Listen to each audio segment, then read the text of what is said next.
Fine. So when we are talking about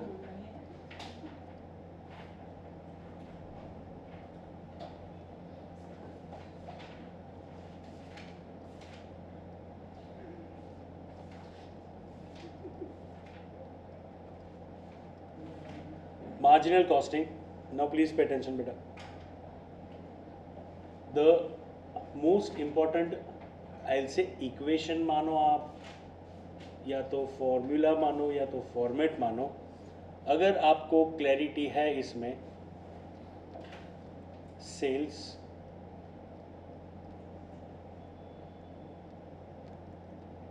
less variable cost is known as contribution, out of which if you deduct fixed cost, that is where you would be getting what? Profit. Got it? अब यहाँ पे depending upon different numbers कुछ formulas create किए गए हैं, one of which is the first and the most important is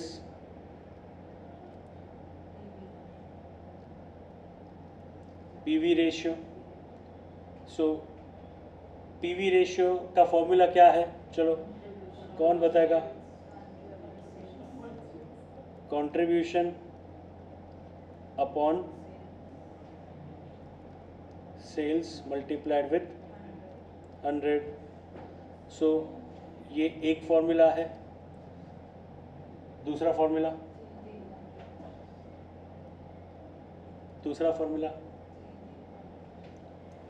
change in profit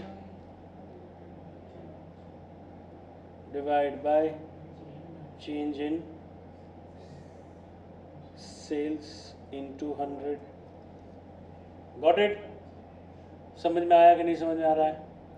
so अगर let's say your PV ratio comes to with the help of formula as 25%, what just it indicate कि आपका जो total sales है, that sales is made out of two elements. एक है variable cost, दूसरा बनता है क्या? कंट्रीब्यूशन. अगर हम सेल्स को 100 मानते हैं और कंट्रीब्यूशन अगर आपका 25% है, तो वेरिएबल कॉस्ट ऑटोमेटिक कितना हो जाएगा? 75%. Am I clear on this or not? This is the first basic formula about PV ratio. Another important formula that we all definitely frequently coming across is the formula of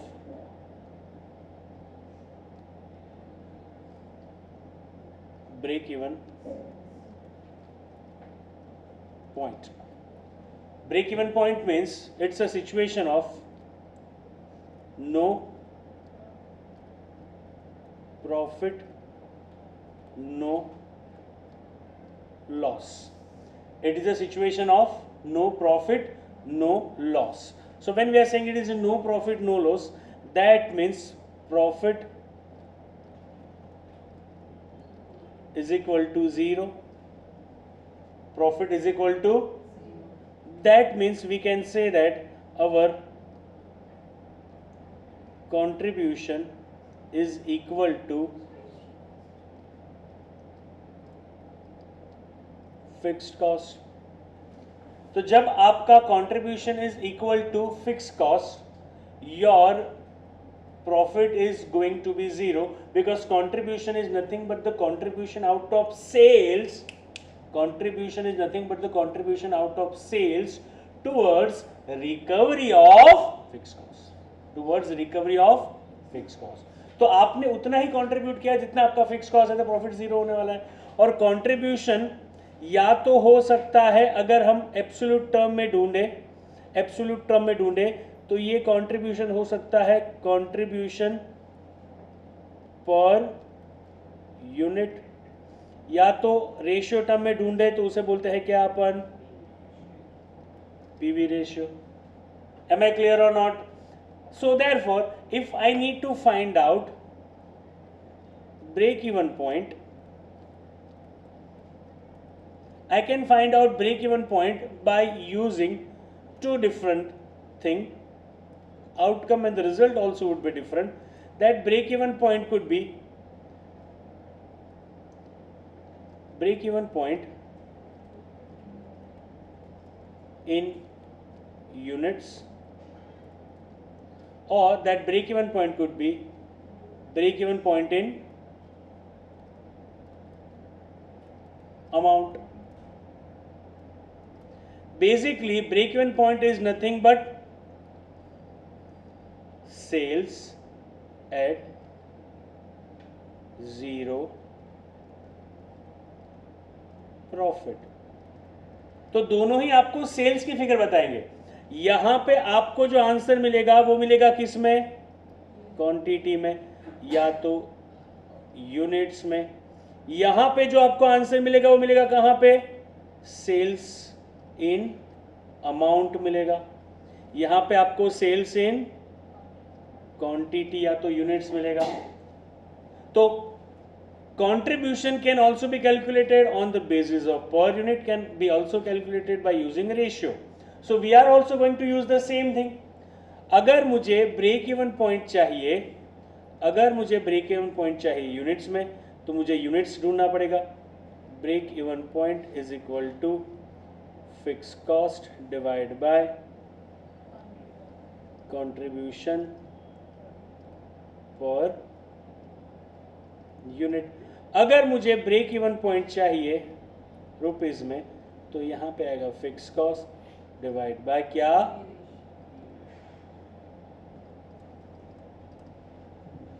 इससे हमें क्या मिलेगा, इससे हमें sales मिलेगा. इससे हमें क्या मिलेगा, इससे हमें सेल्स मिलेगा.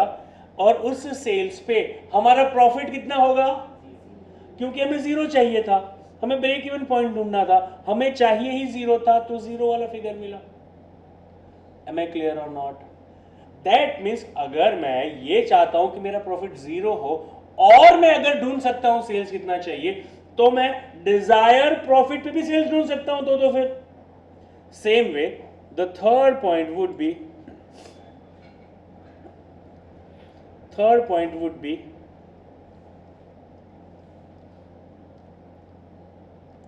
sales at desired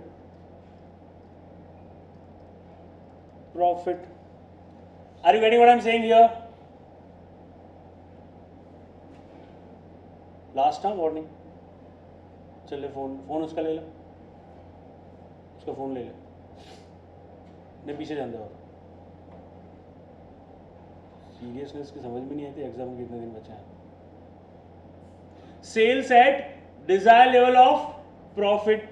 प्रॉफिट ध्यान से समझना, profit is made out of two elements. Which two elements?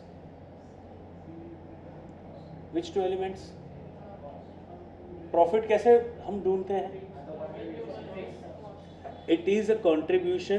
That contribution will be splitted into two part, recovery of the fixed cost and the remaining item is going to be your profit. समझ में आ रहा है कि समझ में आ रहा है? So अगर मैं contribution को ऐसा लिखूं that if my contribution let's say is 100. देखो हर एक में मैं सेम फिक्स कॉस्ट वाला समझ के भी समझा सकता था आपको, लेकिन हर एक में अलग मेथड में यूज कर रहा हूं जिससे कि आपको हर एक तरीके से सोचने का आइडिया मिल जाए. कॉन्ट्रीब्यूशन आपका अगर 100 है तो this is how I look at it. ऐसा मैं इसलिए समझा क्योंकि मुझे नेक्स्ट मार्जिन ऑफ सेफ्टी पे आना है, इसी से समझ में आएगा तुम्हें. कंट्रीब्यूशन आपका अगर 100 है तो contribution has two element within it. Fix cost, let's say fix cost is 80, तो balance is your profit that is 20. Am I clear or not? So you can say that your contribution is made out of this two. सो अगर आपको Dzire profit चाहिए, तो तुम्हें क्या करना पड़ेगा, तुम्हें अर्न करना पड़ेगा over and above your break even point. अगर तुम्हें ब्रेक इवन पॉइंट से अबाउ अर्न करना पड़ेगा मतलब क्या, तुम्हें पहले तो फिक्स कॉस्ट रिकवर करना है और ऊपर डिजायर प्रॉफिट चाहिए। समझ में आ रहा है कि नहीं समझ में आ रहा है? क्योंकि अगर तुमने सिर्फ डिजायर प्रॉफिट अर्न कर लिया तो वो तुम्हारा डिजायर कंट्रीब्यूशन अर्न कर लिया तो वो तो तुम्हारा फिक्स कॉस्ट से रिकवरी में चला जाएगा। It is not about desire contribution, it is about desire profit. तो अगर डिजायर प्रॉफिट तक मुझे पहुंचना है तो बीच में फिक्स कॉस्ट का हर्डल आता है, पहले उसको रिकवर करना पड़ेगा तभी जाके मैं प्रॉफिट तक पहुंच सकता हूं। Am I clear? तो जैसे मुझे प्रॉफिट अगर इतना अर्न करना है तो ये तो मुझे अर्न करना ही है, लेकिन इसके लिए मुझे पहले इस 80 को भी रिकवर करना पड़ेगा, that means I would be required to earn contribution of 100. If I earn contribution of 100, then and only then I'll reach myself to the profit of 20. Otherwise, I would not be able to reach to the profit of 20. Am I clear? So mathematically formula is going to remain same. So sales at desired profit. ये भी हम दो तरीके से ढूंढ सकते हैं। एक तो आपका आंसर आ सकता है सेल्स इन यूनिट्स, या तो आपका आंसर आ सकता है सेल्स इन अमाउंट। ठीक है, अगर आपको सेल्स इन यूनिट चाहिए तो हमारा फैक्टर क्या रहेगा, हमारा फैक्टर रहेगा कंट्रीब्यूशन पर यूनिट। क्यों रहेगा contribution per unit? Because it is in ultimately contribution जो कि तुम्हें प्रॉफिट दे सकता है। और यहां पे आपका फैक्टर क्या रहेगा, यहां पे आपका फैक्टर बिकॉज रेशियो है तो पीवी रेशियो।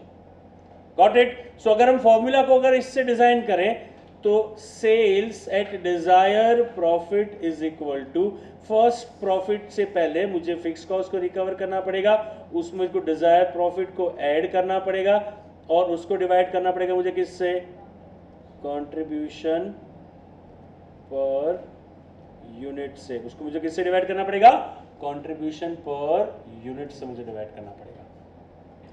और वैसा ही यहां पे अगर मुझे सेल्स एट डिजायर प्रॉफिट चाहिए सो ऊपर तो सेम ही रहेगा, फिक्स कॉस्ट भी चाहिए, डिजायर प्रॉफिट भी चाहिए, लेकिन मुझे वैल्यू चाहिए तो मैं किससे डिवाइड करूंगा इसको,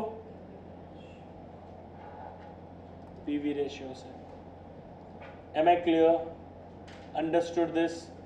fine. So this is the third formula which could be used anywhere in your exam. When we are moving to the next one is very interesting, fourth one, which is called margin of safety। क्या बोलते हैं उसको, margin of safety। so margin of safety means what, margin of safety is equal to sales over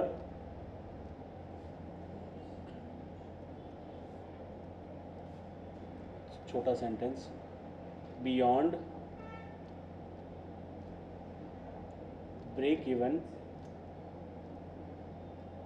sales. Margin of safety मतलब क्या, sales beyond break even sales. So for having better understanding of it, if I am drawing one sales line, this is our sales line. तो अगर हम इसको total देखेंगे ना, तो this total is my, from here to here, this is my total sales. Therefore, if this is my break even sales, तो मैं यहां से यहां बोल सकता हूं कि यहां से यहां तक का मेरा क्या है, ब्रेक इवन सेल्स है। तो अब क्या बचेगा भाई हमारे लिए, अब जो हमारे लिए बचेगा वो ये वाला पोर्शन होगा और इस पोर्शन को बोला जाता है क्या, margin of safety. Am I clear और नॉट? सो अगर इसी लाइन को इक्वेशन में हमें कन्वर्ट करना है तो मार्जिन ऑफ सेफ्टी का इक्वेशन क्या बनेगा? मार्जिन ऑफ सेफ्टी इक्वेशन बनेगा total sales minus break even sales. Am I clear or not? Everyone, I hope you are getting it. समझ में आ रहा है कि नहीं समझ में आ रहा है? अच्छा, एक और तरीका है मार्जिन ऑफ सेफ्टी को अंडरस्टैंड करने का, जिसको हम अंडरस्टैंड करते हैं. चलो पहले हम लिखते हैं हमारा जो टेबल जिससे हमने समझा था, सेल्स वेरिएबल कॉस्ट, जिससे कि हमें मिलेगा कंट्रीब्यूशन, उसमें से फिक्स कॉस्ट डिडक्ट करेंगे, जिससे कि हमें मिलता है क्या? प्रॉफिट. इसको भी हमने डिडक्ट किया, इसको भी हमने डिडक्ट किया.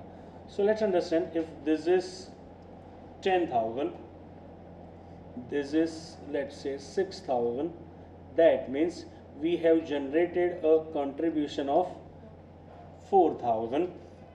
Let's understand, my fixed cost is 3,000, that shows I have earned profit of 1,000. अब इसको हम अंडरस्टैंडिंग के लिए दो पार्ट में स्प्लिट करते हैं. दो पार्ट में कैसे स्प्लिट करते हैं? एक हम स्प्लिट करते हैं जहां पे हम सिर्फ ब्रेक इवन पॉइंट पे होंगे. हाँ, मेरे को एक बार रेशियो देखना, तो रेशियो में गड़बड़ नहीं आ रहा है ना, रिवर्स कैलकुलेशन में लफड़ा नहीं हो जाए. Contribution ratio is 40%. रुको ना, थोड़ा चेंज कर देते हैं नंबर्स में, वो दिक्कतें क्रिएट ना करें. इसको कर देते हैं 2000, जिससे कि ये भी मिल जाए हमें 2000. ठीक है, जिससे कि हम अंडरस्टैंड कर पाए. Am I clear? हमने ये अंडरस्टैंड किया कि margin of safety sales over and above my break even sales. तो यहां पे अभी हम करेंगे ब्रेक इवन सेल्स और यहां पे अपन करेंगे margin of safety. This is my total sales के हिसाब से ये है. So now let's do it. Break even sales मतलब क्या? Profit is equal to 0. तो I will put profit is equal to 0. Fix cost मेरा फिक्स ये कितना है? 2000. ये 0 कब हो सकता है? जब कंट्रीब्यूशन पे कितना हो? 2000. मेरा पीवी रेशियो कितना बैठ रहा है? 40%. पीवी रेशियो कितना बैठ रहा है? 40%.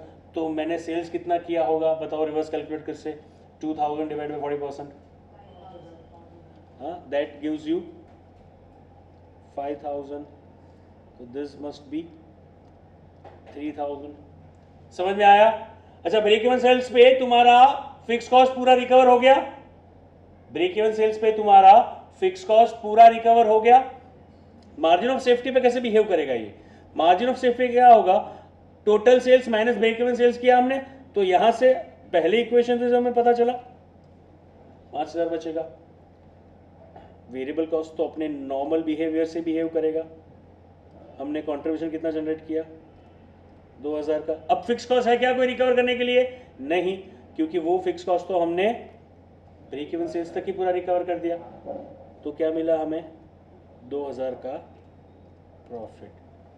The point which we are trying to bring here is that whatever profit that you are actually earning now, whatever profit that you are actually earning, that profit is coming from which sales?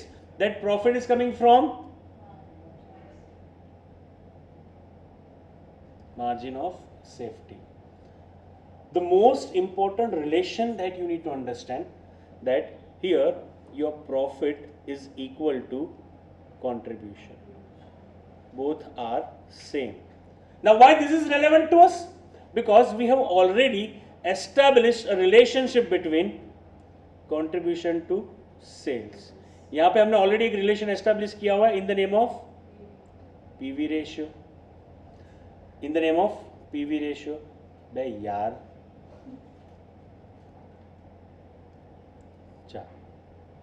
हमने already इसको establish किया in the name of PV ratio. अब जो दो figure same ही रहती है तो वो रिलेशन हम प्रॉफिट से लेके सेल्स तक भी पहुंचा सकती है. Therefore, the another formula number 2, that margin of safety, अगर मुझे सीधा जंप करना है यहां से यहां तक का, तो मैं जंप कर सकता हूं क्योंकि दोनों फिगर तो सेम ही है. Is equal to profit divide by सीधा क्या,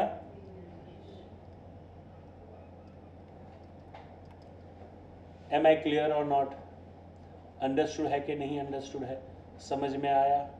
सो this is about your margin of safety. Fine, आगे हम अंडरस्टैंड करते हैं। 4 हुए, कितने हुए? 5th one,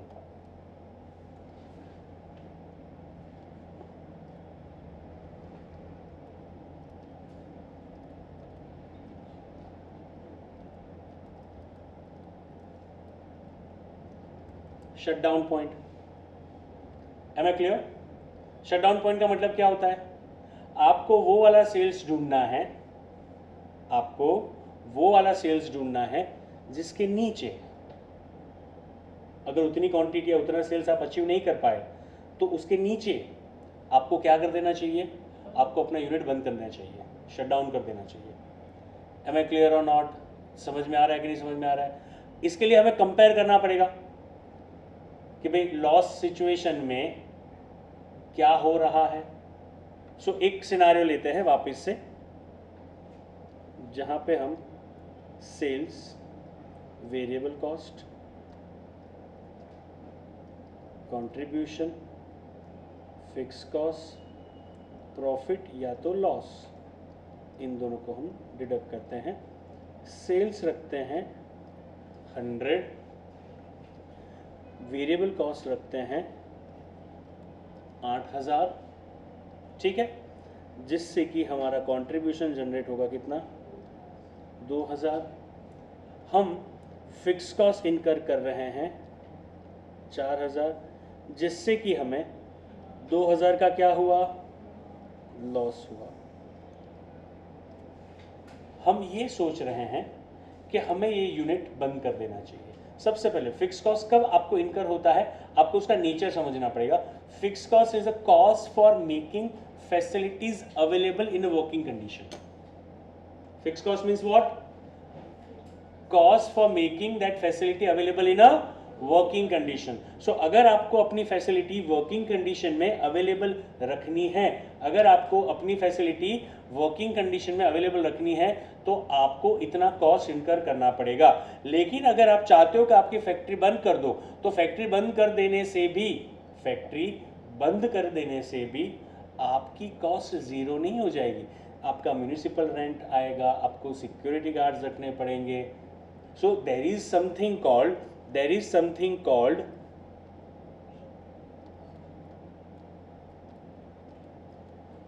shutdown cost. There is something called what? Shutdown cost. तो इसी सिनारियो में जरा सोच के देखते हैं, अगर हम कि अगर हमने ये डिसाइड किया होता, अगर हमने ये डिसाइड किया होता कि चलो फैक्ट्री को हम बंद कर देते हैं, तो शटडाउन कॉस्ट अगर हमारा था लेट्स से ₹3000, तो फैक्ट्री हमने टोटली बंद कर दिया तो हमें लॉस कितना होगा? तो हमें लॉस होगा 3000 का। अगर मैंने फैक्ट्री टोटल बंद कर दिया तो हमें लॉस कितना होगा? 3000 का। पे अटेंशन, अगर हमने फैक्ट्री टोटल बंद कर दिया तो हमें लॉस कितना हो रहा है? 3000 का। लेकिन हमने अगर चालू रखा तो हमारा लॉस कितना हो रहा है? 2000 का। समझ में आ रहा है कि नहीं समझ में आ रहा है? सो इससे हम कुछ रिलेशन एस्टैब्लिश करके ढूंढ सकते हैं शटडाउन पॉइंट। अगर इससे बिलो तुम्हारा प्रोडक्शन हुआ, इससे नीचे तुम्हारा प्रोडक्शन हुआ, तो आपको फैक्ट्री बंद कर देना चाहिए। मतलब क्या? फैक्ट्री कब मुझे बंद कर देना चाहिए? ध्यान से, कोई रट्टेबाजी करनी नहीं है। फॉर्मूला को डिराइव करेंगे, फॉर्मूला याद भी नहीं रहा फिर भी सॉल्व हो सकता है। सोच के देखो, इन डिफरेंस पे कहां पे होंगे हम? जब ये कितना है? लॉस कितना है? 3000। फिक्स कॉस्ट कितना? तो ये कितना होगा? 1000 के कंट्रीब्यूशन के सामने 4000 का लॉस, तब जाके मेरा कॉस्ट कितना आया? 3000। समझ में आ रहा है कि नहीं समझ में आ रहा है ये? हेलो। सो बेसिकली हमने किसको कंपेयर किया?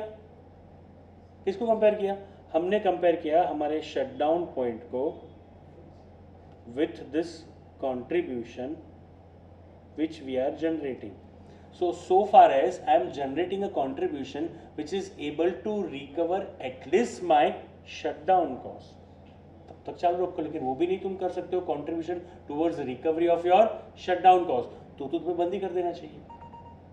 Am I clear or not everyone? I hope you are getting. So 1000 का कंट्रीब्यूशन जनरेट करने के लिए मुझे कितने यूनिट बेचने पड़ेंगे? यहाँ पे रेशियो हमने कितना एस्टेब्लिश किया हुआ है? 20% का. सो अगर मैं करूँ 1000 डिवाइड बाय 20%, कितने यूनिट आ रहे हैं? 5000. अगर मैंने 5000 यूनिट बनाया है यहाँ पे, तो ये कितना होगा? तो ये 1000 करेगा. हेलो, समझ में आ रहा है ना एवरीवन? इसकी फॉर्मूला कैसे बनाएंगे?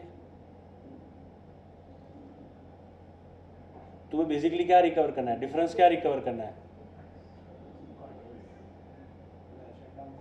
The fight is relating to what? Shutdown cost with what you are comparing? Fix cost या कंट्रीब्यूशन या प्रॉफिट? किससे कंपेयर कर रहे हो तुम? तुम्हें क्या जनरेट करना है? जरा सोच को, सीधा फॉर्मूला पे कूद मत जाओ.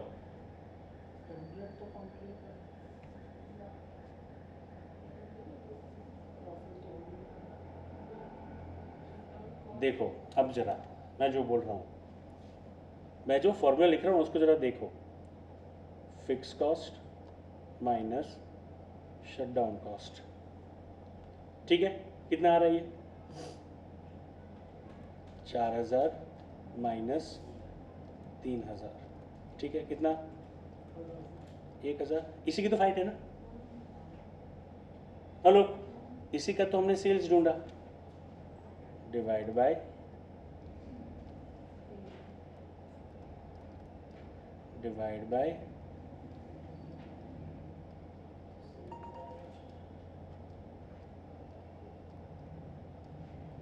समझे कि नहीं समझे मैं क्या बोल रहा हूं ये? हेलो, आंसर क्या है हमारा इससे? 5000. Am I getting it or not? मतलब क्या?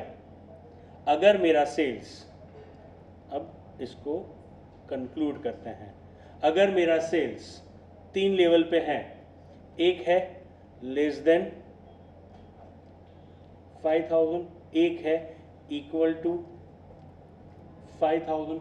हेलो, तीसरा है क्या? Greater than 5000. 3 सिचुएशन है ना, हमने इक्वल टू वाला लिया है. अब बताओ कि अगर मेरा सेल्स लेस देन 5000 होता, देखो फॉर्मूला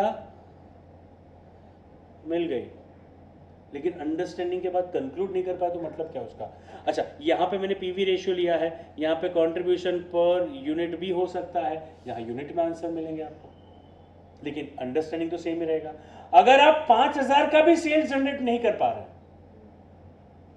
अगर आप 5000 का भी सेल्स जनरेट नहीं कर पा रहे हैं ना, तो भाई आप ये 3000 रिकवर ही नहीं कर पाओगे.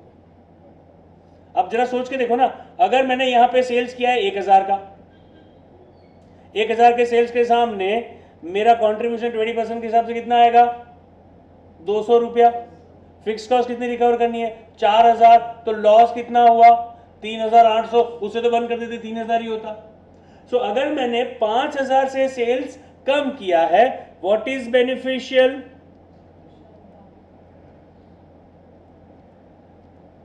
अगर मेरा सेल्स एग्जैक्ट 5000 होता है, then I am at indifference point. अगर मेरा सेल्स 5000 से ज्यादा है, then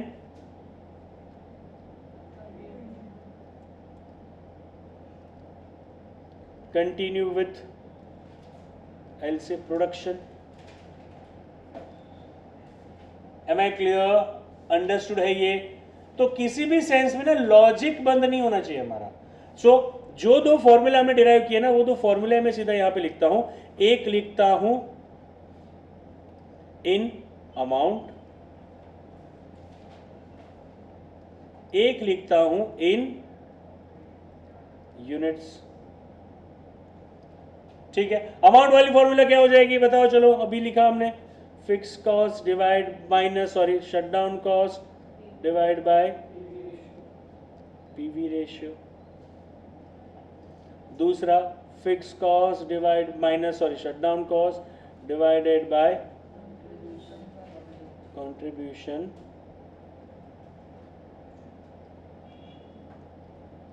per unit.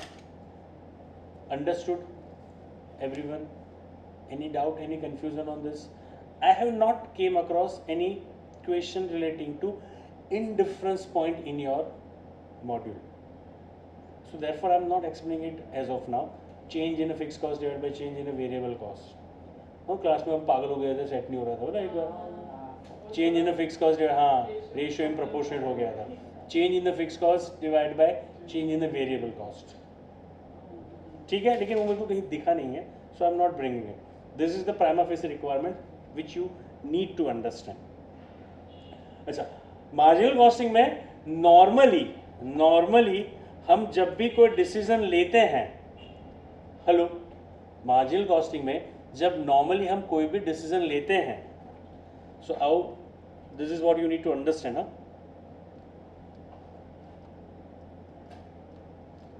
I am talking about decision making process. तुम्हारा थॉट प्रोसेस बेसिकली क्या होना चाहिए, मैं उसको 3 तरीके से डिवाइड करूंगा, जिससे कि you can have clarity of understanding. पहला thought process, when sales unit is limiting factor. मतलब क्या आपको पता है कि भाई मेरे इतने ही यूनिट बिक सकते हैं, इससे ज्यादा नहीं बिक सकते हैं। ट्राई टू इमेजिन, आप वो गैस कनेक्शन वाला सिलेंडर प्रोवाइड कर रहे हो, तो आपको पता है कितने कनेक्शन है, और उसमें से आपको एक गैस वाला सिलेक्ट करना है या कोई दूसरा प्रोडक्ट सिलेक्ट करना है। मतलब आपको पता है कि भाई मेरे को इन दोनों से कोई एक ही प्रोडक्ट सिलेक्ट कर सकता हूं और उसके इतने ही यूनिट बिक सकते हैं, उससे ज्यादा नहीं बिक सकता है, और दोनों में से एक को सिलेक्ट करना है। तो आपका डिसीजन मेकिंग किस पे रहेगा, यहां पे जब number of units is a deciding factor, और you can say number of unit is a limiting factor. किसके नंबर ऑफ यूनिट, सेल्स के। तो आपका डिसीजन मेकिंग होना चाहिए किसके बेस पे, कंट्रीब्यूशन पर यूनिट के बेस पे। किसके बेस पे, कंट्रीब्यूशन पर यूनिट के बेस पे। मतलब आपको पता है आपके प्रोडक्ट की डिमांड इतनी ही है, इससे ज्यादा क्वांटिटी नहीं बिकेगी भाई, बिकॉज इट्स रेगुलेटेड। तो आपका डिसीजन मेकिंग किसके बेस पे होना चाहिए, कंट्रीब्यूशन पर यूनिट। लेकिन अगर आपका सेल्स यूनिट नहीं, लेकिन सेल्स की amount is limiting factor, sales की क्या, amount is a limiting factor, मतलब यूनिट जितने बेचने बेचो, सेल्स की वैल्यू इससे ज्यादा तुम नहीं कर सकते।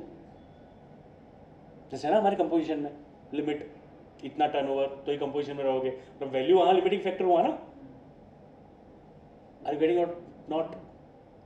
तो जहां sales value is limiting factor, कि जहां आपको बोला जाएगा भाई 1 लाख का माल बेचो जो बेचना है, समझ में आया?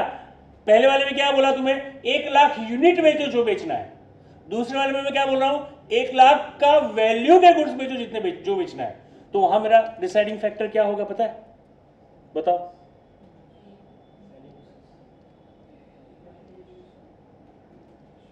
Because I want to earn maximum ना, सेल्स का मैक्सिमम पोर्शन तुम्हारा कंट्रीब्यूशन होना चाहिए। आई बात समझ में कि नहीं आ रहा है? जबकि यूनिट में हर एक यूनिट मैक्सिमम कंट्रीब्यूशन जनरेट करना चाहिए। एम आई क्लियर और नॉट? तीसरा लिमिटिंग फैक्टर क्या हो सकता है?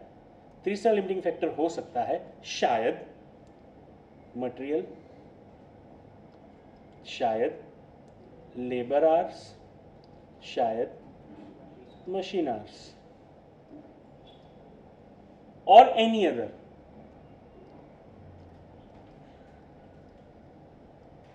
क्यों मैं एनी अदर भी लिख रहा हूँ, क्योंकि क्वेश्चन एक है ना जहाँ पे तुम्हारे पास इतने हेक्टर लैंड है, क्या प्रोड्यूस करोगे? ना वैल्यू लिमिटिंग फैक्टर, ना अमाउंट लिमिटिंग फैक्टर, जगह लिमिटिंग फैक्टर, है ना, एनी अदर। तो जब आपके पास दूसरे लिमिटिंग फैक्टर है तो आपको क्या सोचना चाहिए? कंट्रीब्यूशन पर सच लिमिटिंग फैक्टर। समझ में आया? जैसे कि एक एग्जांपल दे रहा हूं, आपको पता है कि आपको गोल्ड का बिजनेस करना है, ठीक है? अगर गोल्ड बिस्किट बेचो या गोल्ड ऑर्नामेंट बेचो, कहां ज्यादा मार्जिन होगा? ऑर्नामेंट में। दोनों गोल्ड ही है, ऑर्नामेंट में ज्यादा मार्जिन होगा। तो गोल्ड की क्वांटिटी तुम्हारे पास लिमिटिंग है कि तुमको पता है मेरे पास 1 kg गोल्ड है, तो या तुम 1 kg सीधा बेच दो या उसका ऑर्नामेंट बना के बेचूं, क्योंकि आपके पास गोल्ड लिमिटेड है, मतलब मटेरियल लिमिटिंग फैक्टर है। आप इस गोल्ड को या तो गोल्ड को कट करके बेच सकते हो या उसका ऑर्नामेंट बना के बेच सकते हो।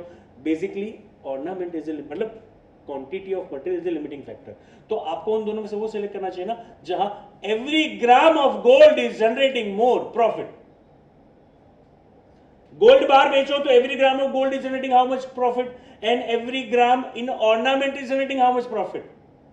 Obviously ornament will be generating more profit, so वहां पर आपका लिमिटिंग फैक्टर क्या हो जाएगा?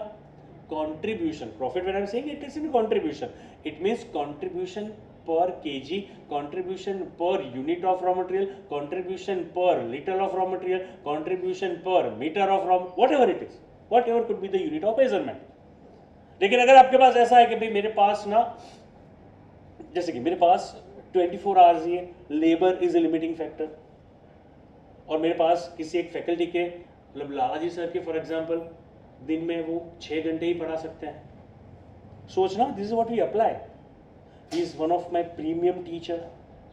तो मेरे पास एक ऑप्शन है, उनको फाउंडेशन सीएमए में पढ़ाऊं, जहां मेरा फीस कम है, फीस मेरा कम मतलब मेरा कंट्रीब्यूशन कम, और वो वहां मेरी प्रीमियम फैकल्टी रखी मैंने। दूसरा है फॉर एग्जाम्पल हम चालू कर रहे हैं CMA USA ACCA, premium product, या तो मेरा Sunday batch of CA foundation, मेरा प्रीमियम प्रोडक्ट। अब उनको मेरे प्रीमियम फैकल्टी को मेरे को कहाँ यूज करना चाहिए? बिकॉज मेरे को पता है मेरे पास उनके सिर्फ दिन के 8 घंटे हैं।